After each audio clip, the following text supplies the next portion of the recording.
कहीं रब्बुल आलमीन की वहदानियत की अक्कासी तो कहीं लाहौर के सकाफत के रंग। पंजाब यूनिवर्सिटी की दीवार पर कुदरत के दीदाजेब रंगों की कौसे कज़ा देखने वालों के दिलों में घर कर गई। इस पेंटिंग की वजह से लाहौर और भी खूबसूरत हो गया। माशाल्लाह पहले भी बहुत खूबसूरत था, इसकी वजह से और भी बहुत खूबसूरत हो गया। बहुत अच्छा लग रहा है, खूबसूरत लग रहा है।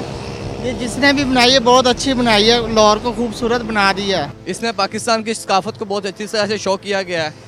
जो भी लोग यहाँ से गुजरते हैं वो इसको देख के ये बड़ी अट्रैक्टिव है लोगों के लिए। मुसव्विरों ने अपना पैगाम 500 तस्वीरों की शक्ल में 1.5 किलोमीटर लंबी दीवार की जीनत बनाया, जिसे शहरियों ने बेहद पसंद किया। ऐसे मौके पर शहरी सेल्फी सेशन के बगैर कैसे रह सकते थे। मुसव्विरों के हुनर को बयान करती है वॉल पेंटिंग्स, जहां लाहौर की खूबसूरती में इजाफा कर रही हैं, वहीं लोगों की तवज्जो का मरकज भी बनी हुई हैं। कैमरामैन आरिफ रहमत के साथ किंजा मलिक, डॉन न्यूज़, लाहौर।